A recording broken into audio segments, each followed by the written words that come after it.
compartí la palabra del Señor, lo compartimos en el nombre del Padre, del Hijo y del Espíritu Santo. ¿Cuántos dicen amén?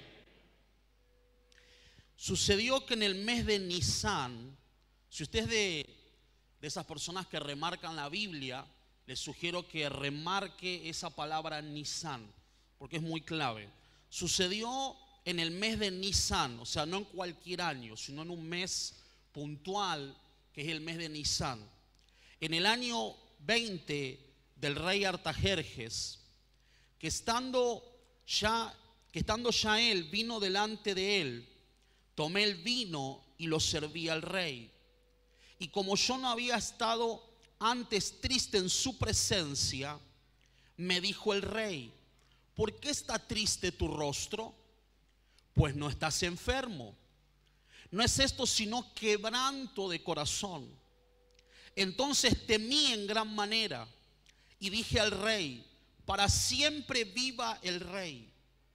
¿Cómo no estar triste mi rostro cuando la ciudad, la casa de los sepulcros de mi padre, está desierta y sus puertas consumidas por el fuego?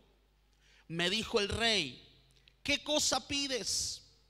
Entonces oré al Dios del cielo y dije al rey: si le place al rey y tu siervo ha hallado gracia delante de ti, envíame a Judá, a la ciudad de los sepulcros de mi padre, y la reedificaré. Entonces el rey me dijo, y la reina estaba sentada junto a él: ¿cuánto durará tu viaje y cuándo volverás? Y agradó al rey enviarme después que yo le señalé el tiempo. Amén. Oremos un momento. Padre celestial, alabo y bendigo tu nombre. Sé que tu presencia está con nosotros en esta mañana. Yo te pido en el nombre de Jesús que a través de tu palabra nos hables, nos ministres. Que tu palabra sea viva y eficaz en esta mañana para bendecir nuestras vidas. Señor, el diablo no tiene arte ni parte en este lugar. Señor, el diablo está vencido, destronado y destruido. Ato todo espíritu de las tinieblas que quiera operar en esta mañana en este lugar, y declaro que donde está el Espíritu del Señor hay libertad. Hay libertad en esta mañana en este lugar para recibir todo aquello que ha sido destinado para esta mañana. Te doy gracias en el nombre de Jesús. Amén, aleluya. Puede tomar su lugar. Quiero por un momento situarlo en el contexto de esta historia. Cuando leemos el capítulo 1 del libro de Nehemías, podemos ver que Nehemías recibe la noticia de que Jerusalén estaba desolada, estaba en ruinas, y de que había quedado un remanente del pueblo de Dios que había podido escapar del cautiverio. Un remanente que estaba sufriendo afrenta, un remanente que estaba pasando un mal momento porque todo Jerusalén estaba destruido, sus calles estaban asoladas. Y cuando Nehemías recibe esta noticia, él se entristece en su corazón. Por eso es que él, siendo el copero del rey, el rey nota que algo estaba sucediendo con Nehemías y le pregunta: ¿vos no estás enfermo?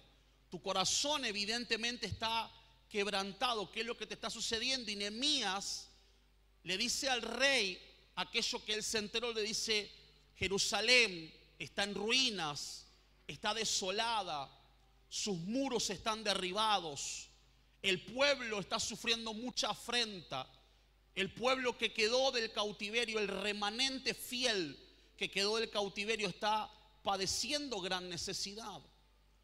Y el rey le dijo: ¿qué es lo que tú deseas hacer? Y Nehemías les pone: yo quiero ir y reconstruir las murallas de Jerusalén.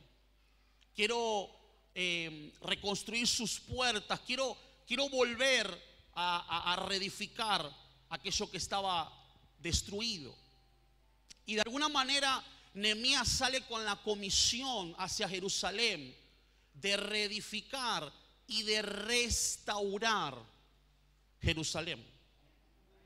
Y yo veía esta historia de Nehemías Y me puse a pensar, porque digo, Nehemías fue con la asignación, la motivación, con el deseo de restaurar Jerusalén, de que, por así decirlo, el orgullo del remanente que era Jerusalén, las murallas, las puertas, fuera restaurado. Y me puse a ver esta historia y digo, Nehemías fue usado como un agente de restauración.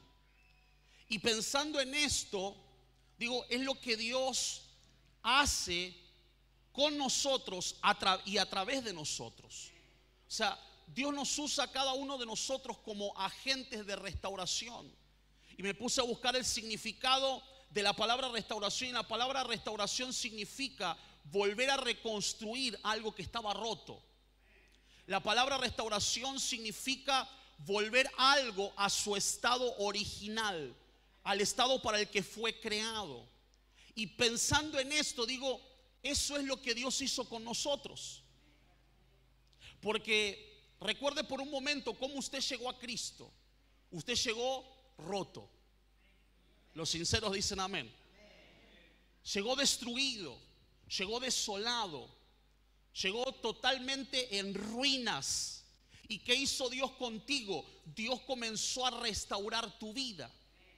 Es interesante ver que cuando la Biblia, las escrituras usan la palabra restauración, todo aquello en la Biblia que es restaurado, cuando es restaurado, cobra un mayor valor al ser restaurado. Cuando es restaurado, su estado pasa a ser mucho mayor que el anterior. Y yo digo, es tal cual lo que Dios hizo con nosotros. Llegamos a Dios en ruinas, llegamos a Dios rotos, llegamos a Dios sin esperanza, llegamos a Dios hecho mil pedazos. ¿Y qué hizo Dios? Dios comenzó a tomar nuestros pedacitos y los empezó a reconstruir. Nos empezó a formar de vuelta. Nos empezó a volver a nuestro estado original como hijos de Dios. ¿Y por qué Dios hizo eso? Porque al Dios hacer eso con nosotros y continuar haciéndolo, porque siempre Dios nos está restaurando de ciertas cosas, áreas de nuestra vida, etcétera. Pero Dios nos restaura con el propósito de que nosotros también seamos agentes de restauración. La Biblia dice, en el libro de Corintios, dice que de la misma forma que nosotros hemos sido consolados por Dios, nosotros tenemos que consolar a otros. El profeta Isaías, en Isaías 58, dice que nosotros somos llamados, los hijos de Dios somos llamados reparadores de portillos y restauradores de caminos. ¿Usted me está entendiendo? Entonces Dios te trajo a su presencia. Dios comenzó a restaurar tu vida. Dios comenzó a reconstruirte. Dios comenzó a devolverte a tu estado original, con el propósito de que ahora tú te conviertas en un agente de restauración. Y mientras estábamos adorando al Señor, el Señor me decía, ¿cómo nosotros nos volvemos agentes de restauración? Porque por ahí usted dice, pastor, ¿y cómo es que yo soy un agente de restauración? Y el Espíritu Santo me hablaba de dos cosas. Número uno, que somos agentes de restauración con nuestra simple presencia. Le explico.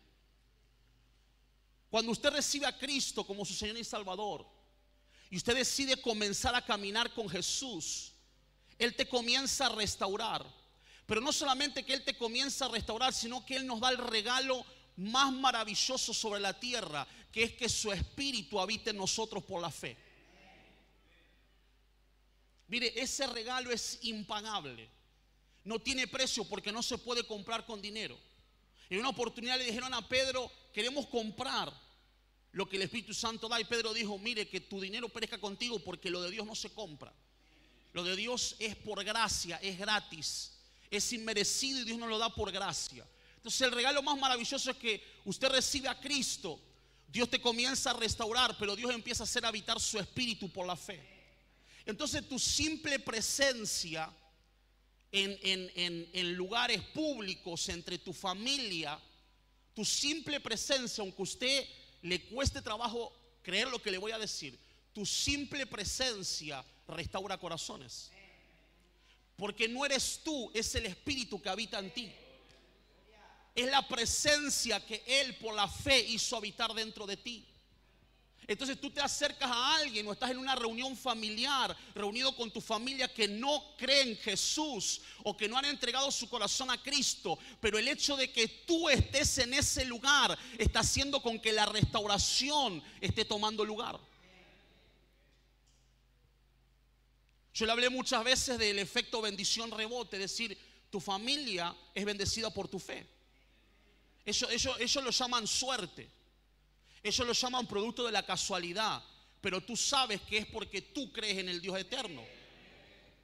Porque tú de alguna manera has pisado su casa, has compartido tiempo con ellos y es inevitable que la bendición que está en ti no se les pegue a ellos. Lo mismo es con la restauración. Tú estás en una reunión familiar y de repente, no sé, de repente alguien empieza a llorar y uno dijera, se volvió loco. Es que algo está sucediendo porque la presencia de Dios que habita en ti está produciendo una restauración en ellos. Y número dos, lo segundo que el Señor me decía, y es lo que Satanás ha estado atacando desde el comienzo de esta pandemia, es el abrazo. Usted se ha dado cuenta que desde que la pandemia comenzó, la realidad que se vive es: no abraces a nadie, porque ese abrazo puede ser letal. No abraces a nadie porque un abrazo te puede matar. Esa es la realidad. ¿Es una realidad? Sí, es una realidad.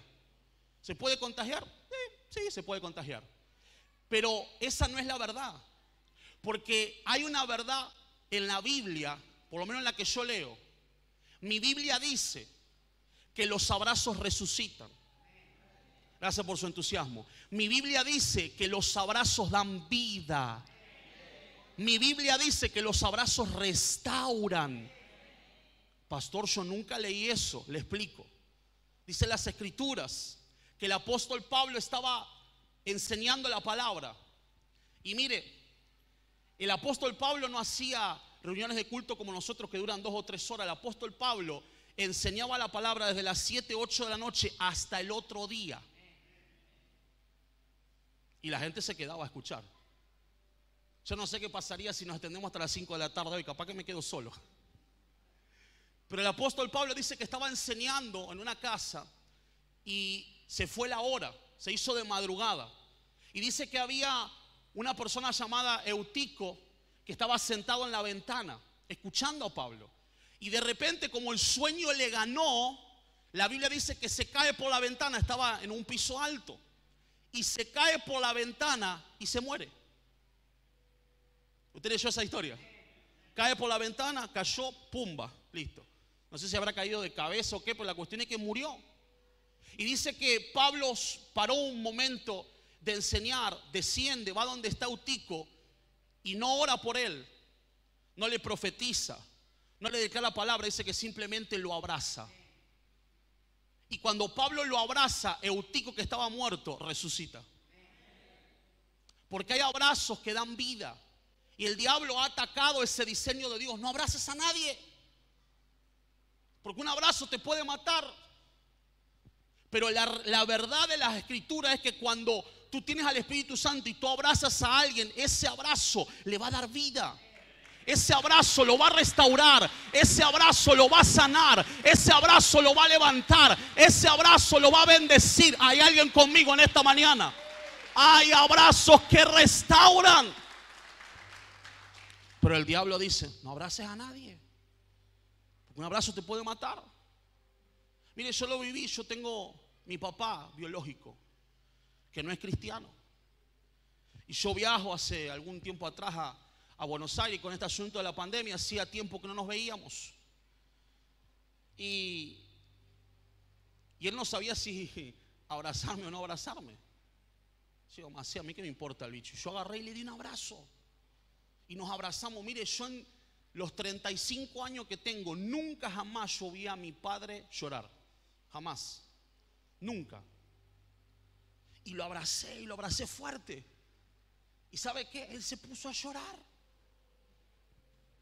Porque hay abrazos que restauran.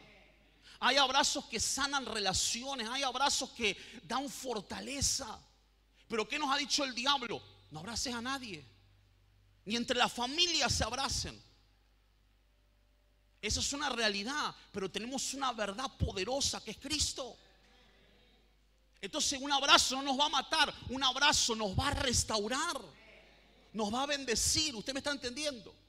Entonces Dios dice que de la misma forma que Él hizo contigo, tú tienes que hacer con otros. Tú tienes que volverte un agente de restauración para otros. Tú tienes que volverte un agente de restauración para tu familia, por ejemplo. ¿Cuánto hace que no abrazas a tu hermano de sangre, a tus padres, a tus tíos, a tus primos? Tú tienes que ser un agente de restauración para tu casa, para tu familia. Qué feo sería que un día nosotros nos encontremos delante de la presencia de Dios y veamos que nuestros primos, nuestros tíos o aún nuestros padres biológicos se fueron al infierno. Porque no les hablamos, porque no nos acercamos, porque no los abrazamos. Porque a veces no se trata de palabras, a veces se trata de tu simple presencia. A veces se trata de un abrazo que les va a dar vida, un abrazo que los va a restaurar, un abrazo que los va a sanar, un abrazo que los va a salvar. Entonces Dios dice, de la misma forma que yo hice contigo, tú tienes que hacer con otros.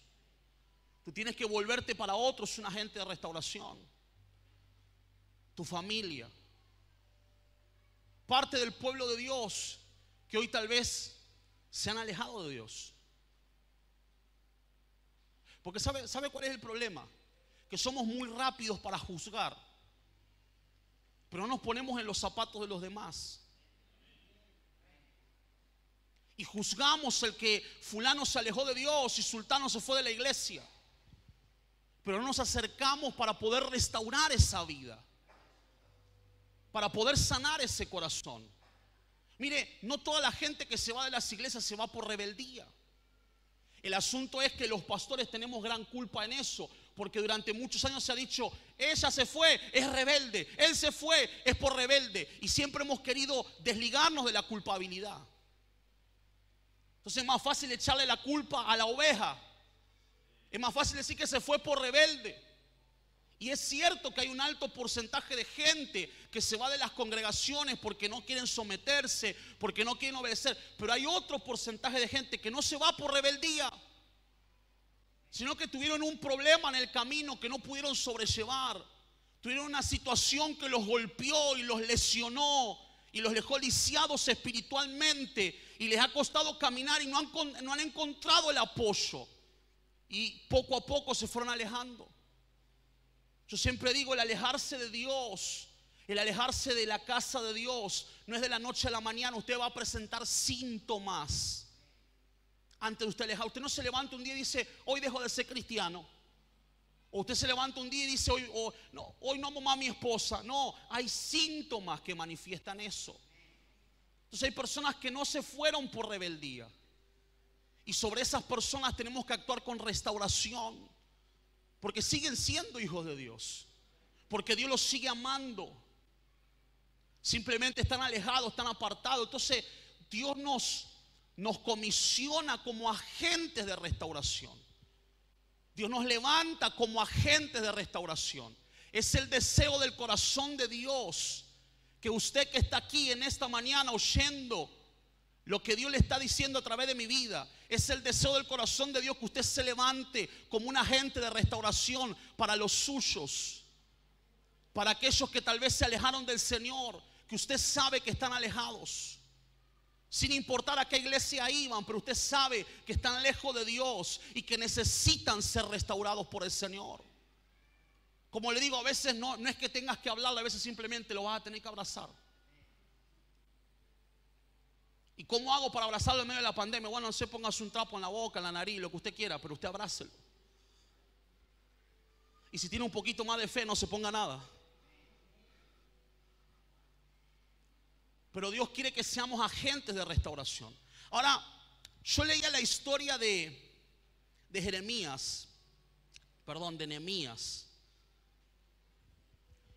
Y en el capítulo 13 del libro de Nehemías, vemos que Nehemías no solamente restaura Jerusalén y restaura lo que estaba en ruinas, sino que Nehemías también restaura el lugar de adoración. Nehemías también restaura las ofrendas y los diezmos, que por una causa que no voy a entrar ahora, si usted quiere lea en su casa Nehemías capítulo 3 y usted va a ver, hubo una razón por la cual el pueblo había dejado de traer sus ofrendas y sus diezmos a la casa del Señor. Entonces Nehemías restaura el lugar de adoración, restaura las ofrendas, los diezmos, restaura el ministerio de los levitas dentro de la casa de Dios. Entonces Dios nos quiere usar como agente de restauración para que aún dentro de tu casa, de tu hogar, puertas para adentro, se restaure la adoración. Porque hay muchos hogares, mi hermano, ponga atención en lo que le voy a decir. Hay muchos hogares que puertas para adentro no se adora a Dios.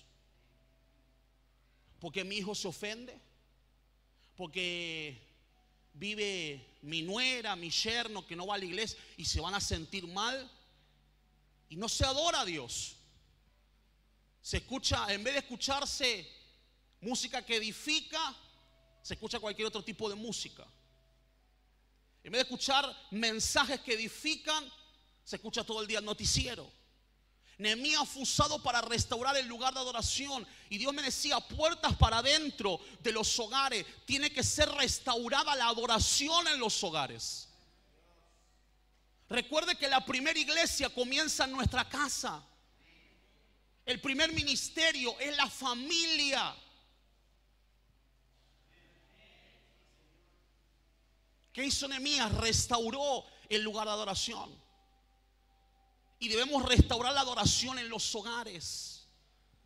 Debemos restaurar la adoración a Dios en el matrimonio, con nuestros hijos. Pastores, que si yo pongo música cristiana, mi hijo se ofende. Que se ofenda. Le voy a repetir, que se ofenda. No se va a ir de su casa porque no tiene a dónde ir. Tranquilo.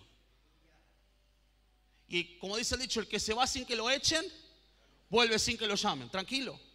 Usted tranquilo. Pero hay que restaurar la adoración en los hogares. Ponga música cristiana. Escuchen mensajes que edifiquen su fe. Deje de mirar tanta porquería en el noticiero todo el día. No pongo prédicas porque se pueden enojar. Bueno, que se enojen. ¿De quién es la casa? Suya. ¿Quién manda en la casa? Usted. Entonces si se enojan, que se enojen. ¿O no? Que se enojen. Pero hay que edificar la adoración.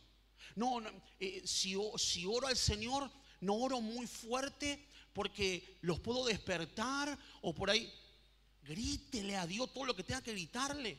Hable lengua, zapatee, dance en su casa. Tarde que temprano, lo que usted hace se le va a pegar a sus hijos, se le va a pegar a los que están bajo su techo. Hay que restaurar la adoración en los hogares. Ahora bien, yo veía la historia de Nehemías. Y siempre que usted se levante como un restaurador, siempre que usted decida restaurar aquello que Dios quiere restaurar. O sea, usted está aquí en esta mañana y usted está recibiendo el mensaje. Usted dice, pastor, yo a partir de hoy me voy a convertir en un restaurador. Bueno, tú tienes que saber que en el momento que tú te vuelves un restaurador, tú vas a tener oposiciones. Vas a tener luchas. Porque el diablo no quiere que eso que está supuesto a ser restaurado sea restaurado. Mire, usted piense por un momento cuántas luchas usted tuvo para llegar la primera vez a la iglesia. Eso fue una guerra. ¿O no? Fue una batalla, hermano. Y tal vez el día que decidiste venir, no pudiste llegar porque fue tal vez el peor día de tu vida en cuanto a lucha. Se te quemó el calefón. No te podía bañar, dijiste me voy sucio, pero se te rompió la puerta y te quedaste encerrado adentro. Quisiste salir por la ventana y no pudiste romper la ventana. Fue el peor día de tu vida, fue una guerra. ¿Por qué? Porque el diablo, que sabía que era tu día de restauración, él no quiere que las cosas sean restauradas, no quiere que las vidas sean restauradas, no quiere que las vidas sean alcanzadas por el amor de Dios. Y de la misma forma que tú tuviste luchas, pruebas para llegar, oposición, de esa misma forma cuando tú te vas a convertir en un restaurador de otros, vas a tener oposiciones, vas a tener luchas. Ahora, no te digo esto para que tú digas, ah, no, pastor, bueno, mire, es mucho trabajo, así que yo me quedo sin ser restaurador. No, tú tienes que ser un restaurador, pero tú tienes que saber las luchas que tú vas a tener. Tú tienes que saber las oposiciones que tú vas a encontrar en el camino cuando tú te vuelvas un agente de restauración. ¿Para qué? Para que tú no te vuelvas tanto. Tú vas a decir, ah, no, esto es lo que el Señor me dijo. El Señor me dijo que cuando yo sea un restaurador iba a pasar esto. Entonces usted está preparado, usted está listado para enfrentar lo que pueda venir contra usted, porque usted ya sabe. Usted ya conoce las artimañas del diablo. Usted sabe cómo el diablo va a querer atacar cuando usted se levanta como un restaurador. ¿Me está entendiendo lo que le estoy hablando en esta mañana? Entonces, vemos a través de Nehemías que el enemigo hizo varias cosas para que Nehemías no restaurara Jerusalén. Yo quiero compartirte eso en esta mañana. No sé si le voy a hablar todo, pero vamos a ir con el número 1. Lo primero a lo que Nehemías se enfrentó, cuando él dijo, bien, el rey me dio la autorización, el rey me dio cartas para que yo pueda viajar sin tener ningún tipo de problema, para que yo pueda llegar a Jerusalén. Dice en la escritura que el rey le dio gente de a caballo, le proveyó un montón de recursos para que él vaya. Pero en el momento que él se levanta como restaurador, él tiene oposición. La primera oposición a la que se enfrentó Nehemías y a la que nos enfrentaremos nosotros como restauradores de aquello que Dios quiere restaurar, es que tenemos que saber, y tienes que saber en esta mañana, que cuando tú te levantas como un restaurador, se van a enojar contra ti en extremo. ¿Usted me escuchó? Se van a enojar contra ti en extremo. No se van a enojar un poquito, se van a enfurecer en tu contra. Y no es que, mire hermano, porque a veces nos volvemos tenemos tanto misticismo encima. Y cuando hablamos de estas cosas pensamos que se nos va a presentar el diablo, que va a venir una especie de bicho feo, como un demonio, todo así desfigurado, para hacernos la contra. Pero la oposición que Nehemías tuvo tenía nombre y apellido.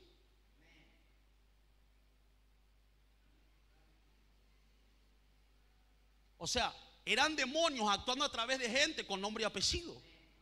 Entonces tú tienes que saber que cuando tú decides levantarte como un restaurador para restaurar tu casa, tu familia, tu economía, para restaurar aquellos que son de Dios, que tal vez están apartados. Cuando tú te levantas para restaurar la adoración en tu hogar, en medio de tu casa, de tu familia, tú tienes que saber que habrá gente que se va a enojar en extremo contigo.